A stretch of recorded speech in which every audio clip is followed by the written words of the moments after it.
Hello guys, and welcome back to Happy and Healthy. I'm so excited to have you guys back here on the podcast. Happy Tuesday if you are listening to this on a Tuesday. If you guys don't know, I post these every single Tuesday. So you can always look forward to your Tuesday because Tuesdays just got better, baby. So if you guys don't know me, my name is Janina Amapola. And I have this podcast called Happy and Healthy because I really just want people to thrive in all aspects of life, mentally, spiritually, physically, and emotionally. I've been through quite a journey myself, my life, and I've talked a lot about that on this podcast. And so definitely feel free to go check out older episodes to learn more about that. But for today's episode, I am just so excited about it. The physical part of your body is something that I think a lot of people struggle with. I know I've struggled with it quite a ton. I'm someone that is always striving to, be better and to work out more and to love my body and to love what I'm doing and to love my workouts. But there's so much nuance that is in that. There's so much that goes on behind the scenes that I feel like a lot of people don't talk about, or things that you don't see, or you're following this girl on Instagram and you're like, oh my gosh, she has the most amazing body or whatever. And you're not really seeing what's going on behind the scenes of that. And so I just think the physicality aspect to your life is something that has ebbs and flows, and it is a journey, and it's a journey that I had to go on myself. And so for today's episode, I'm bringing on my best friend, Brianna Allen. Actually, sorry, that's her old last name. She's married, Brianna Connell, and she goes by Brianna Rae Fitness on Instagram. And she started this Instagram during the pandemic. I was so proud of her because she's been someone that has always been so knowledgeable about fitness, and she's had her own journey that you guys will hear, and I really believe this is going to help you guys out. Feel free to check out all her stuff if you want to learn more about this, and I really hope this episode helps you guys out today, because I know that, in 2022, we're all trying to set new goals, and everyone sets new resolutions for their body and fitness and all these different things, and I kind of wanted to help you guys find goals that are realistic and attainable, and I think this episode will help you guys out with that a little bit. And overall, I just believe that taking care of our bodies is so important. I really believe that. That's something I chose to do a couple years ago, and it's just something that I love. Working out for me, living a healthy lifestyle is not something that I have to totally strive for anymore. It's something that is really genuinely part of my life. It's part of routine. It's part of something, hey, I know when I wake up, I eat my breakfast, I go to the gym. It really makes me happier. It is something that is literally a routine and a habit in my life now that I had to build. And if you guys want more help on this, definitely check out James Clear. We talked about this in this episode, James Clear, Atomic Habits. This will help you form habits that are so helpful for you to go to the gym or eat healthier, whatever it may be. This book really will help you. He also has it in an audiobook, I believe, as well. And it's not that I'm trying to brag and be like, I go to the gym and you don't or whatever. I try to hopefully inspire people by me doing what I do to hopefully encourage you guys, hey, live a healthier lifestyle, go to the gym, work out, take care of your mental health, your body, what you eat, what you consume, all sorts of things like that, because it does matter for longevity, for your life, and just for now, and for your skin, and for your sleep, and for your brain, and for so many different things. It's so important. And so that's a different topic for another day. And I definitely want to do more podcasts on that, of habits and healthy things and all sorts of stuff like that. So make sure you guys just keep subscribing to the podcast and listening for more. Anyway, I hope you guys enjoyed today's episode with Brianna. I really personally enjoyed it, and I think you guys will as well. And let's just get right into it. I hope you guys enjoyed today's episode.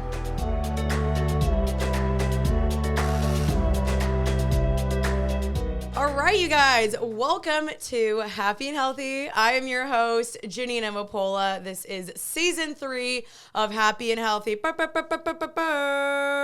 So if you are not watching the YouTube video, which you guys totally should, I upload every single podcast to my YouTube. But if you're not watching the YouTube channel, then you cannot see that I have a special guest. She's standing at 5'9". How tall are you? 5'7". Oh, my bad. Okay. I'll take that right. 5'7". Her name is Brianna Rae Fitness. Woo! Thank you Welcome, for having me. Bree. Thank you for having me. How are you today? I'm doing great. I'm excited to be here. This is Bree's first time on my podcast. Yes. And you go by Brianna Rae Fitness on Instagram. Yes. As well as TikTok. Yep. And Brianna and I actually go way, way, way back. So before I get into that, I'm going to actually have her intro herself, her story, kind of what she does, and why you are so kind of passionate about this topic we're about to get into today. Yeah, so as Janine said, my name is Brianna.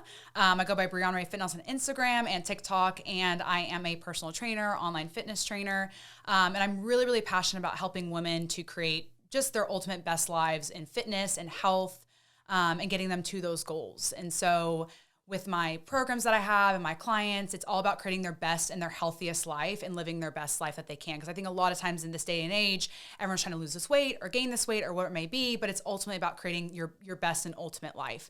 And that your leanest life may not be your best life. And trying to find a way to create good habits and not just seeing things as a crash diet and saying, how can we look at my life that I have and implement healthy and good habits to create this to be a lifelong thing? I want 90-year-old you to be so happy and look back on your life and be so happy with how you treat yourself, how you talk to yourself, how you looked at your body, and just appreciate for everything that your body can do for you every day. Gosh, that's so good. Yeah, thank you. And that's so different. I feel like, let me get back into our backstory, but I do want to obviously talk more about that. So we go way back. We literally have known each other since 9th grade. Yes. We have been besties since freaking ever.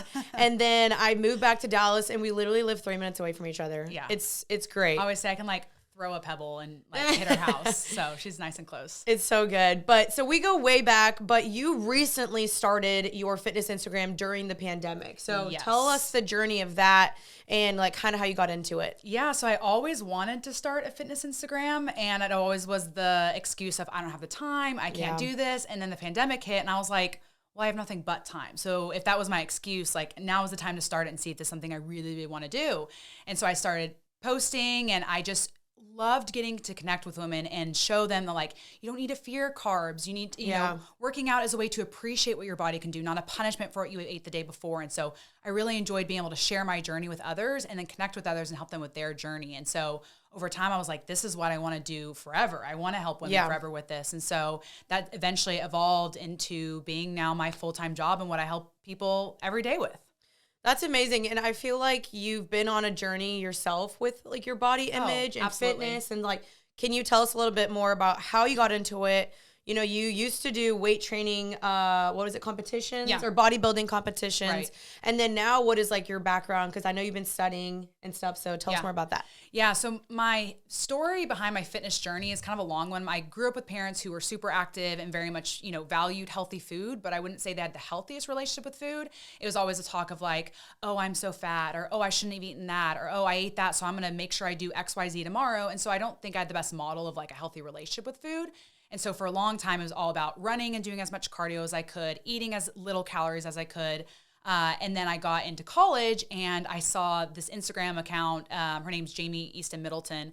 And she was just this woman who was really strong looking. And I was like, that's what I want to look like. And it was the first time I'd ever seen a woman who was really strong looking. Because I think we're always, shown just with magazines and things nowadays of smallest is the best. Yeah. And I just seen this woman who's really strong. I was like, I want to look like her. And so it maybe not start as the best intentions for my fitness thing, because I was trying to look like someone else, but it got me interested in how she got there. And so I didn't start on the best foot in my fitness journey. I was still training as little calories as much as I could. I was running 7-8 miles every single day on top of an hour of weight training. Wow. And so eventually, I got to this point where I was like, I'm going to compete in bodybuilding. And so I went to my first bikini show and it was terrible. My coach was horrendous. She had me doing, basically I worked out 3 times a day. I did so much cardio. Whoa. I ended up realizing I was eating only 800 calories. And when I questioned her about it, I not questioned her, I asked her, I was like, I really want to learn, why do you have me set on these calories? Because I'm following these girls on Instagram and they're not eating 800 calories and they look great for their competitions. And she was like, you know what? I just think we're just not meant to work together. I think I'm just really busy. We really should just go ways. And this was 3 weeks out from my competition. And I was like, oh my gosh, what? And so she just completely ghosted me. I competed. After I competed, I gained about 30 pounds because it was I was restricting so much. And so then I gained a lot of weight, didn't like where I was at. And I was like, okay, there are these girls on Instagram that are not eating 800 calories. They're competing. What is the science behind this? And I was a bio major in college. And so I now had the science background to be able to analyze all this stuff that was going on and be like, okay, now I really, really want to learn. And so through my education in college, from there, I've read so many books, done, certifications, and then learning and expanding my knowledge on okay, this is how it actually works. And now let's implement not only the science behind it, but the mindset and understanding like, you know, it's more than just, you know, what fitness is, health in general is this huge spectrum. It's not just like what you're eating and, you know, exercising. It's how you talk to yourself. It's your financial it's so health. mental. It is. It's so mental. And, you know, being able to, what's the word I'm looking for, is appreciate your body at every journey that you're at. Yeah. So. And that's exactly like why I brought Bri on here, because my podcast is to help you mentally, physically, spiritually, and emotionally. And your body is a huge component of that. Absolutely. Physically, like to be healthy mentally, I think there's a lot of aspects where you need to take care of the physical side. For me, the gym is my escape. I know you probably feel the same way. Like it's that 1 hour, you plug in your headphones, you just, you know, you do your thing. I think a ton there. I come up with really good ideas at the gym. Like that is kind of like a safe space for me. And I'm sure you feel the same way. Yeah. And like, that's why I brought Bri on here, because especially in this day and age where you're scrolling on Instagram, now TikTok, and you're seeing all these fitness routines, you know, these skinny girls, and they're eating like, you know, 1 apple for lunch. And you're like, what is going on? Like, it's so hard to find, okay, what actually is healthy? What is right? What is wrong? Because we are in the age of information overload where it's very confusing. And if you're trying to start your fitness journey, you're probably like, where do I even begin? And you probably, you know, relate to Brianna's journey of the sense of thinking, okay, I need to cut out carbs. I need to run 4 miles every single day. I need to restrict all my calories. And it's just like, no, wait, that's not it. Yeah. Which is why I wanted to bring Bri on here, because I've seen you go through this journey, and I do think you have a really, really healthy mindset with this, because I think a lot of people, they just don't. They're promoting crash diets, fad diets, diet pills, and those do not work. And I think something that I really liked that you said in the beginning was that when you're 90 years old, like, how will this still be sustainable? How will you still be able to take care of your body? How can you still love your body even at that age? Because when you're 40, 50, you're not going to still be taking, you know, these fad pills or crash diet pills or whatever. Like, that is so unhealthy. And so to kind of just like kick this off, like, what would you say to the girl or the person that's like, I want to start? Like, it's a new year. We're in 2022 now, which is so crazy. Yeah. Everyone's making their resolutions and their goals, and they want to go back to the gym. Like, what do you say to the girl that has literally no idea where to start, but she wants to make a change and she wants to start like weightlifting? Yeah, I think the first thing that I would want to highlight is like making small changes is so important. Not, you know, going in the cycle of, you know, creating aggressive goals and then trying to achieve those aggressive goals and then disrupting your entire life because you have these aggressive goals. And then because you fail because they were so aggressive and disrupted your whole life, then you feel terrible about yourself. And then you repeat this cycle over and over and over again. I'm sure there's some women here that think back on your life. Think about a time that you weren't dieting. Like, can you think back right now to a time where you weren't dieting? Like, a lot of us, like, you look back the last 10 years of your life, like, I can't remember a time I wasn't trying to lose weight. Right. And so it's like taking that step back and being like, okay, where can I implement small little things? And I know you like James Clear. Yeah, I was literally going to say that. Atomic Habits, he talks about, this has always really stuck with me in his book, Atomic Habits, is that if you were to get better 1% every day for a year, you'd be 37% better at the end of the year. And maybe some of you guys hear that and think, oh, that's only 37% better. Right. Okay, well, if I was to take your salary at your job and say, hey, I'm going to give you 37% increase in your salary, I think you'd be like, yeah, I want to take that. So stop seeing as like, I need to completely just like change my life. It could be as simple as I'm going to get up 10 minutes earlier every single day and go for a walk. Mm-hmm. Or if you're trying to look to get in the gym and start weightlifting, and that was a question that we had is like, if you want to get in the gym and you're uncomfortable, just go to the gym and walk on the treadmill, just to be comfortable with going to the gym. And then after you got the treadmill, maybe just walk around, see where the free weights are, see where the barbell is, see where the machines are, and get familiar with the gym. So when you decide to eventually start lifting weights, then you can go to those areas and be familiar with them. And there's nothing wrong with grabbing a dumbbell too and going to, I know a lot of gyms will have the little off area that's like a studio area that's just hardwood floors. Yeah, which I love those. Yeah, go grab some dumbbells and go in there by yourself in a corner and do that for a few times and then work your way to getting to the floor. But it's important to remember we all belong there. It's not just the men that belong there on the gym floor. You belong there too. And you know, everyone starts somewhere. I always say there's two types of people in the gym. There's people who are super self-absorbed and they just care about themselves because they're checking themselves out in the gym. And the other people are just happy that you're there. Yeah. So anyone that you think is staring at you, they're not because they're too self-absorbed in themselves, or they see that maybe you're a beginner, maybe they notice a few things, but they're so happy that you're there. Yeah. So those are little things. I think the biggest thing is to start in small increments that you can achieve. Say, I'm going to go to the gym 2 times a week, instead of saying, hey, I'm going to go to the gym every single day. Do something attainable and then push yourself further from week to week or even month to month. That is literally such good advice.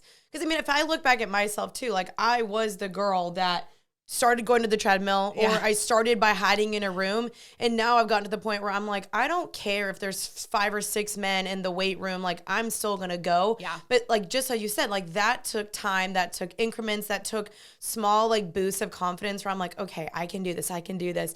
And I think often, like that's why I also love the James Clear book so much, is that I think often people only just see the final result, or they might look at you on your Instagram and be like, dang, how did she get so confident? And it's like, we all started somewhere small, and it's people look at, you know, the final result or this big grand thing, and they're like, I want that. And it's like, well, I can guarantee you that person also started quite small. They also started shy. They also didn't know what they were doing. Like everyone figures it out along the journey as well, just like you are. So don't feel condemned or like, oh man, like why don't I have this figured out yet? That's okay. Like we'll get there. Yeah, I think it's important to know that any type of growth you've had in your life has come from being in an uncomfortable place. Think about all the times in your life where you've grown in your faith, you've grown in working out your fitness life, you've grown in your job. It's come from being in there's uncomfortable place. There's never been a time where you've been comfortable and grown from it. It's always been uncomfortable. I think a lot of people wait till, okay, I'm going to finally go to the gym once I'm comfortable, once I can like in my mind convince myself I can do this. It's like, no, you actually have to start by being uncomfortable and being okay with that. But understanding you can start small, be uncomfortable just going to the gym, but go on the treadmill, and then push yourself to say, okay, I'm going to grab some dumbbells. I'm going to go to the corner, and then saying, okay, I'm now going to venture out of this studio and I'm going to go into the actual weight section. Maybe I should do 1 or 2 lifts and then I leave, but I did it, and pushing yourself to be uncomfortable. Totally. And this is so like, this ties so back into the James Clear book. Like I've been listening to his stuff so much again recently. And like, he talks about this too, like making it easy and attractive for you. So like you make it easy. So it's like, maybe you don't even go to the gym at all right now and you're like scared. You lay out your workout clothes and you just put your tennis shoes on. And once you put the tennis shoes on, you're like, okay, they're on already. I'm going to go for a walk outside. Or he made this thing too, this comment where it's like, even if you went to the gym for just 2 minutes, like you're not really going to go to the gym for 2 minutes. Like you're going to show up and you're like, okay, well, I'm here. So let me do at least something. And again, it's those small habits that are building into something greater. Yeah. And you always can start at home too, in a home gym. I mean, for a long time when I first started working out, I was in an apartment gym because no one was there. I was like the only person there. I went kind of like during the day, during normal class times, because I was in college when I started.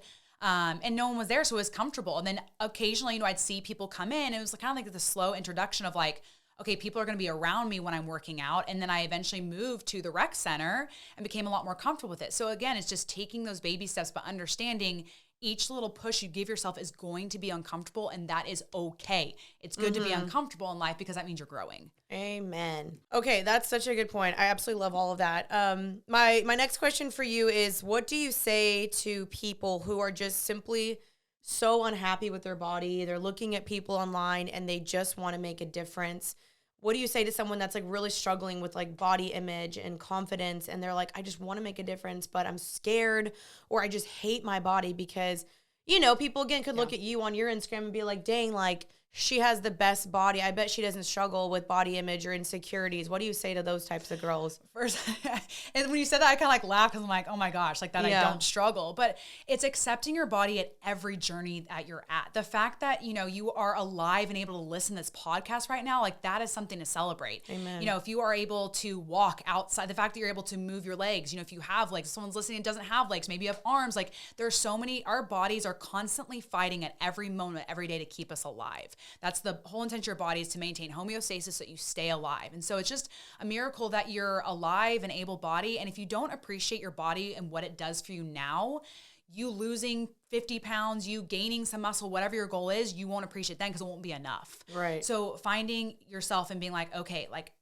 my body is enough now. It does amazing things for me now. Let me celebrate it by eating good things, by having fruits and veggies, but also enjoying the cookie and going with friends and having a, you know, a drink and some cheese and whatever that may be, you know, and celebrating from there. I want like to go back to like that I don't struggle. It's like, I started from like, when we were talking about like small goals, like there was a point where I was so low in my self-confidence that, you know, I wore makeup because I was so insecure, and I would I would get to the end of the day, I'd like wipe off my makeup with a makeup wipe before I got in the shower, and I would just bawl in front of the mirror because I was just so exposed. I was naked, I had no makeup on, and I would just cry and say, I hate myself, I hate how I look. And I finally got to a point where I was tired of it. I was tired of feeling so terrible about how I looked. And so I was like, okay, you're going to tell yourself one thing that you like about yourself every single day. It can be so small. And I started with my earlobes. Like I started so small. I was like, you have nice earlobes.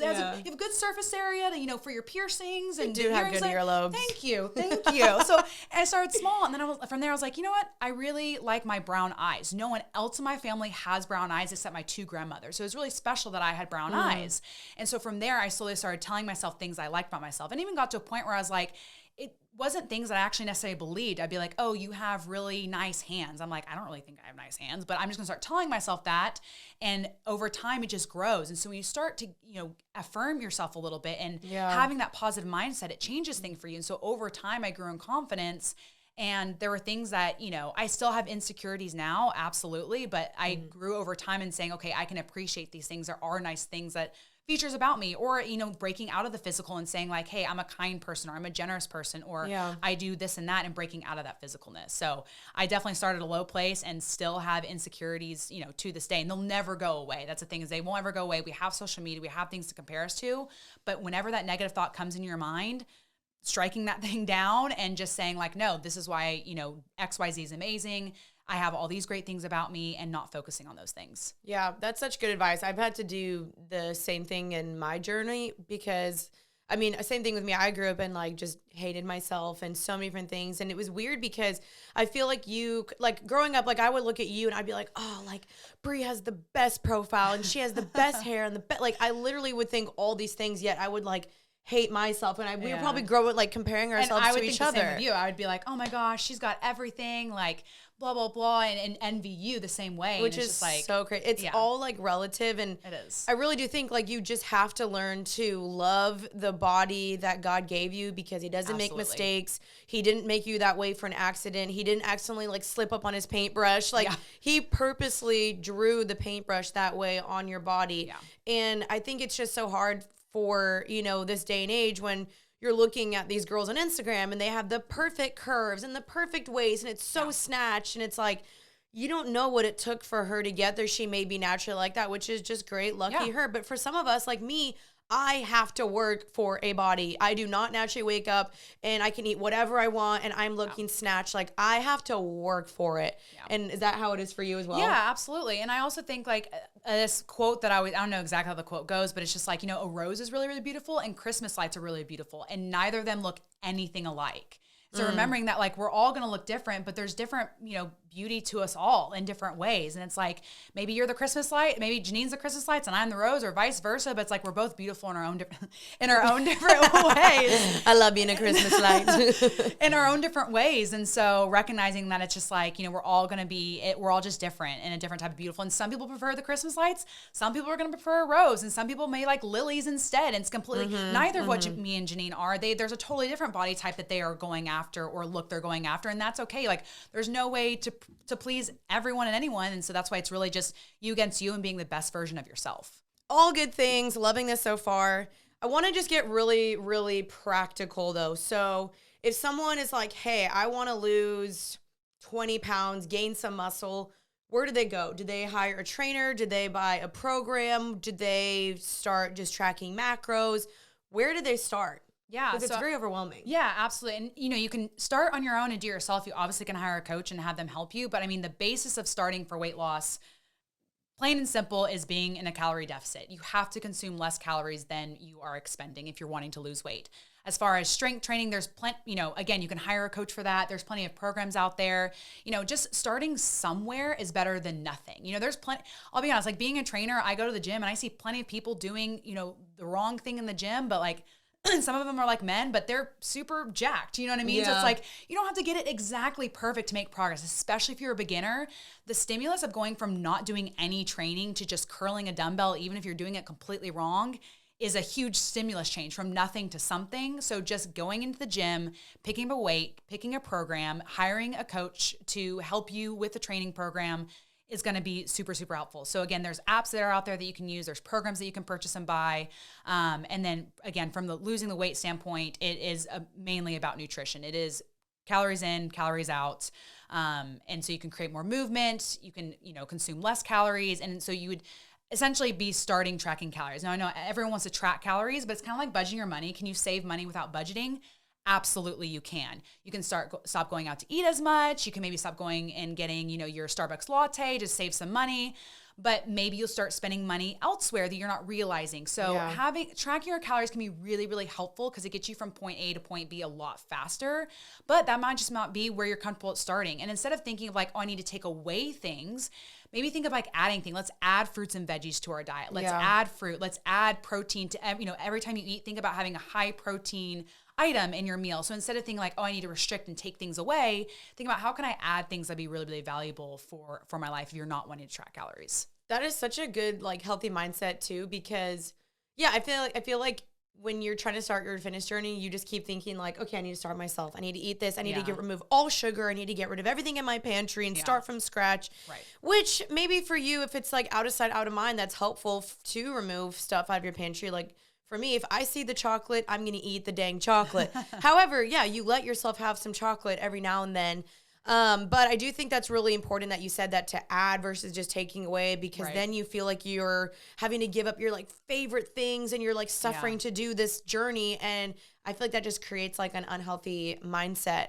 I think that's really awesome. And so as far as like the programs and stuff, like, are there any people that you've seen online, obviously besides yourself? Like Brianna actually literally trains people. She has a guide. You can contact her, you can work with her, all the things. But for someone that's maybe struggling financially, that doesn't know I can't afford a program, I can't afford a trainer, what do they do? Pinterest, you could probably go online and Pinterest. Not that I probably would look at a lot of Pinterest like plans and probably cringe. But again, if you're starting from nowhere, don't have anything, go on Instagram and find someone, that you enjoy following and start with their programs and their exercises. Would I maybe look at those and be like, I probably wouldn't program XYZ together. But if you're starting from nowhere, you can go find workouts on Pinterest. You could go download. There's a lot of apps that you can download for free. I think Whitney Simmons is a good one. Like Whitney Simmons, Chrissy Sella. Yeah, Chrissy Sella, I forget what it's called. I think. Yeah, there's a lot of awesome girls out there that I feel like you just buy their program and you do it. And to promote anyone, like I even have a coach. So it's like, and my coach does have a program on an app, and it's $27 a month. So it's less than $1 a day. Yeah, that's cheaper than a gym membership. Yeah, it's cheaper than gym membership. Now, he does have an at-home program and a gym program that you can do, but that's something that's really cheap alternative. And it's not, maybe specified exactly for what you have access to. You have to be creative. It's like if he tells you to do a leg extension, you don't have leg extensions at your gym, then you have to be a little bit more creative. But he has a really, really great app that What's that app called? I would just go onto his, I don't know what his app is specifically called, but if you look up Jordan Lips Fitness, LIPS, Jordan Lips Fitness, if you go into his profile, there's a link and you can tap on it and you get a 7-day free trial. That you can try it out. Again, $27 per day. I don't have anything specifically like that, or else I would promote mine, but he's someone that, he's my coach. I've learned a lot from him. I would trust everything he's programmed, versus, again, me recommending like a Pinterest thing where I may look at that and be like, that's not quite the place I would start. But again, starting anywhere is better than nothing. So if you can't even afford $27 a day, just go find a way to be active, curl some dumbbells, do some squats, and, call it a day. Yeah, definitely check out her page. She has a ton of information as well. And I actually want to check out that Jordan guy. That's awesome. Okay, so obviously, like, you've been in the fitness journey now, and you're fitness in the fitness lifestyle Instagram realm, and you're seeing things like on Pinterest or other creators or just things on Instagram. What do you think are some things that personally make you freaking cringe, myths that you want to debunk, all that stuff?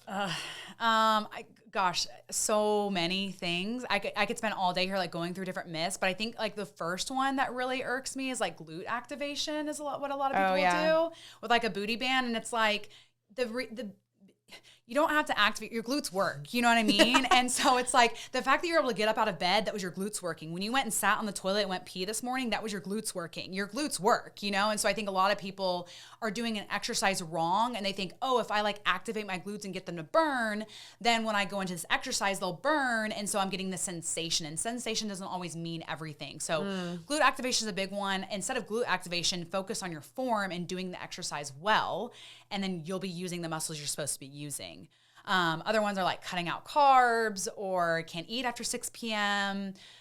Fat makes you fat or carbs make you fat. God, I've heard all of these. And I've had trainers tell me these. And I've had fitness influencers tell me all of these things as well. Yeah, it's super, super cringe. And there's just so many things. And that's why I hope with my page that I get to debunk and I get to show women like you can enjoy 2 cookies and still hit your goals. You don't have to cut out cookies. And this whole thing of like clean eating versus like not clean eating. So if you're not eating clean, that means you're eating dirty.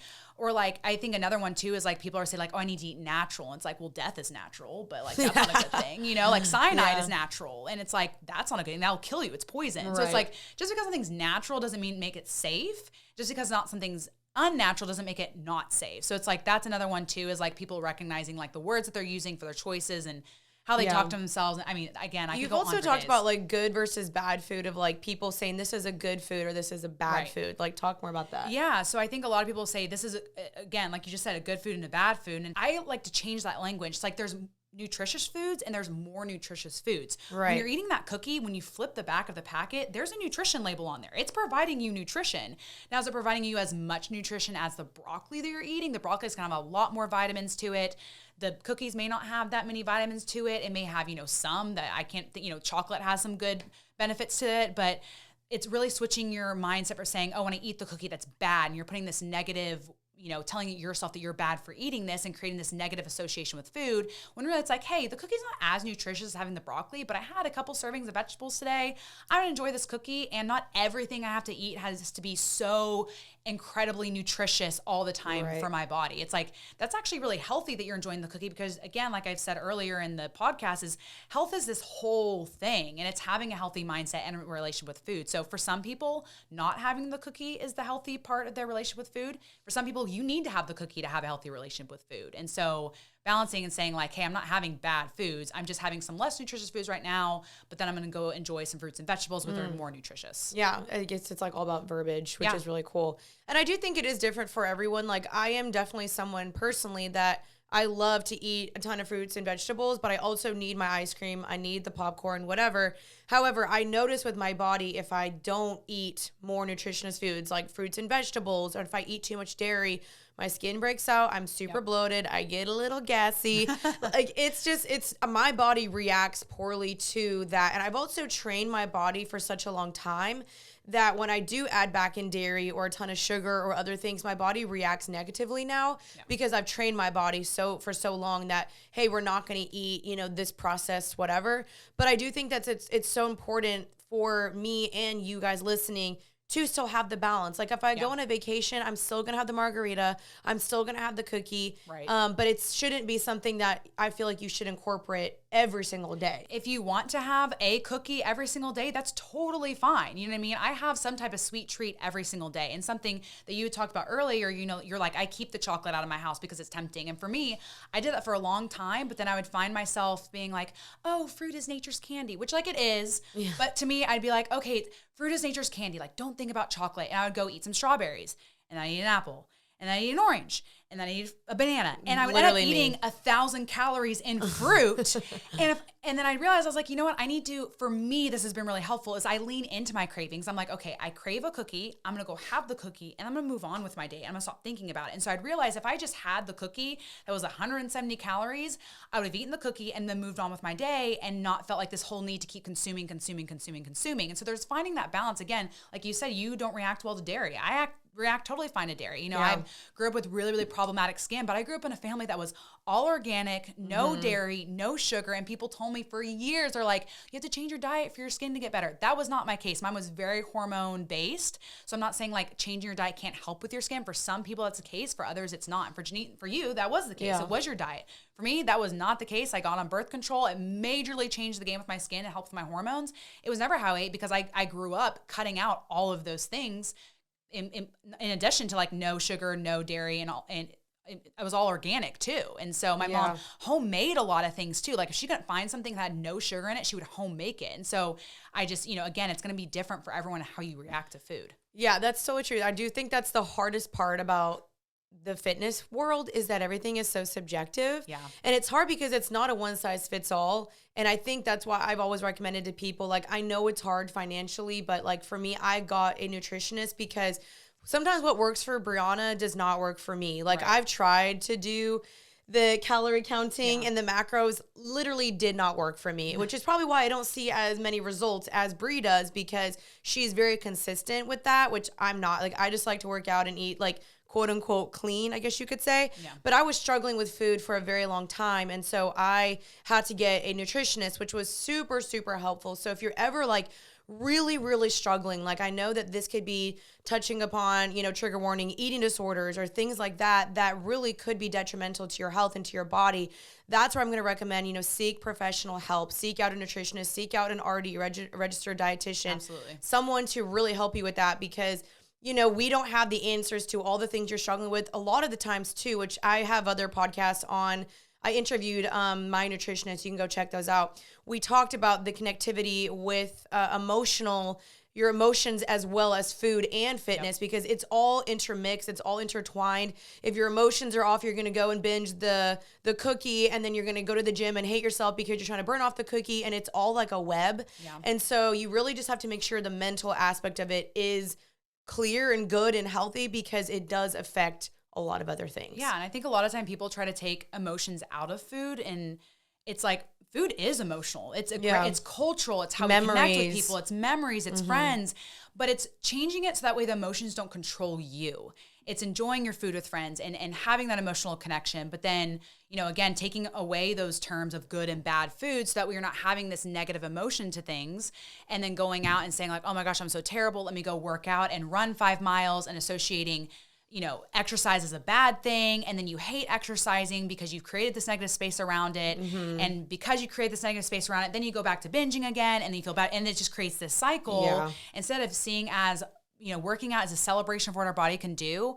We're eating to nourish our bodies, but we're also eating to go connect with humans and have fellowship and do all those things, but then finding that balance to everything. And good to your point, like, it's just not, you know, everyone wants this like one pill that'll solve everyone's thing, or this one thing. It's like, it's not going to work well for everyone. Yes, there's the basic science behind things, but you do have to find what's going to work well for you. Like for Jean, tracking stuff was overwhelming for her. She didn't like doing it, but it's kind of like if you went back to finances, like on budgeting, like you getting a spreadsheet and budgeting stuff may be so overwhelming for you. I budget my finances to the penny, and I love it. I so enjoy it. I know where every penny goes. She hates that. So for her, it could be like, okay, I'm only going to go out to eat for, again, doing finances, go out to eat once a week. I'm going to stop getting my Starbucks in the morning.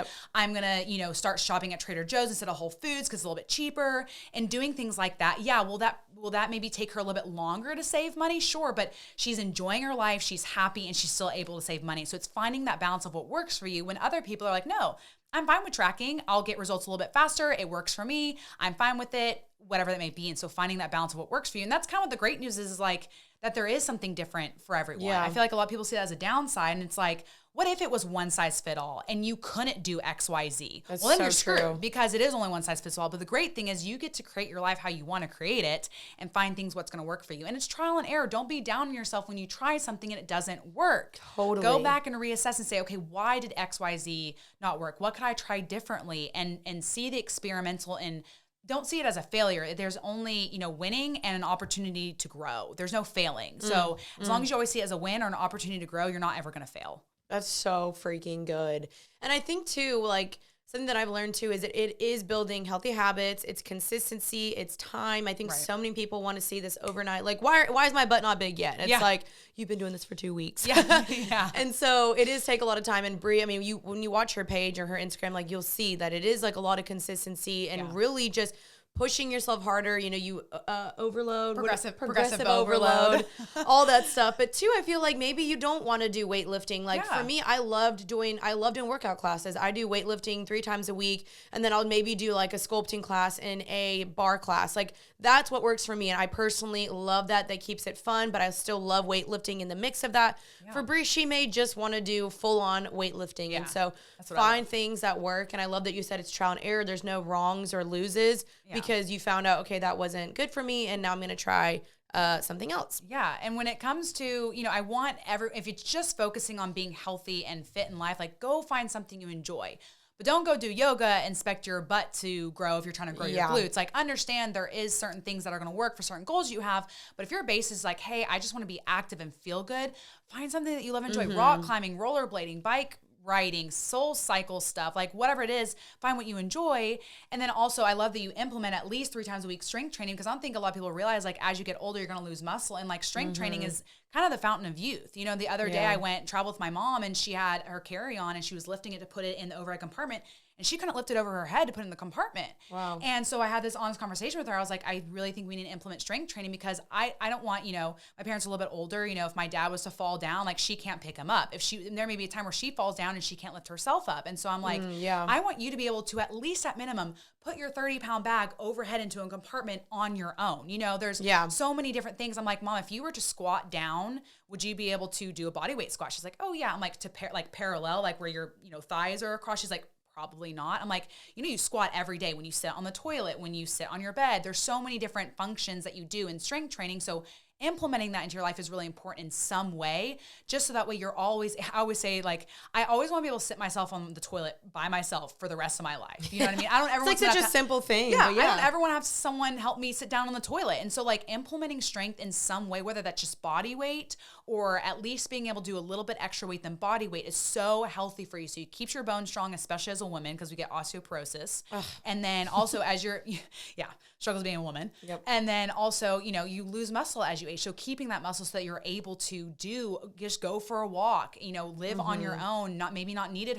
hopefully one day assisted living and all those kind of things. Yeah. So it really does help too. Whatever you decide to do implement strength training to a degree, just to keep yourself strong and healthy. Yeah, that's so good. And I think 2 things to say in there really fast is, 1, you have to pick the right program based upon your goals. I love that you touched upon that, because if you keep doing yoga, you're not going to be getting a booty. Yeah. And so it's like, what are your goals, and picking the workout based upon that. Right. And then secondly, like, you're not just working out for yourself right now, you're working out for your future self too. Exactly. It's not just like, I'm going to have a banging bod right now. It's like, no, just what you were saying, like when you're 50, 60, like, you're keeping your heart healthy, your brain healthy, you're so many different things healthy. And so that's why I think it's super important to really stress that the healthiness now and healthy habits now. Absolutely. 2 more things, then we're going to be wrapping up. So one of the last questions is, what was the biggest thing that helped you during your fitness journey that you think could help someone else?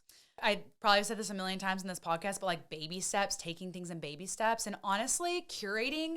You know, Instagram has been around since 2010. We were sophomores, juniors when Instagram came out. And so I think not only taking small steps and understanding that small steps are wins, but also curating your feed in your Instagram to being around people who encouraging you. So if you're following fitness people, being around people who are being open and honest and showing, like, you know, I think a lot of the photos on Instagram nowadays are so posed and stuff, but I love those influencers that show, like, hey, this is posed.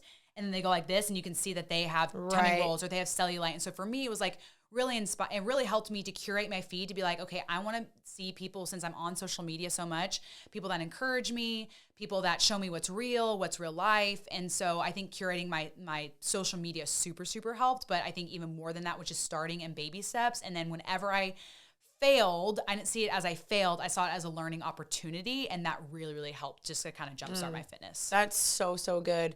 Yeah, I do think, especially with social media, I like that too. I like when women are just like, hey, this is like who I am, take it or leave it. Because, I mean, Brie and I, we both have our own insecurities. Like, I know I have stretch marks, I have cellulite, I have, you know, scars all over my body. Yep. And I do think it's something that I used to be so extremely embarrassed about. I would Facetune the crap out of my photos. And I literally just take the photo, I'll maybe like do some brightness and contrast, and I'm like, post, because I don't want people to be comparing themselves to me when it's not even real. Like, that's not fair for someone to be like, wow, she's so perfect, when in reality I'm so not, and neither is Brie, and no one is. And that's what's great. That's what's like beautiful. It's like, yo, we're all in this together. Yeah, exactly. And seeing like girls that I really looked up to, I'm like, again, I try to, if I ever see, it's always me against me.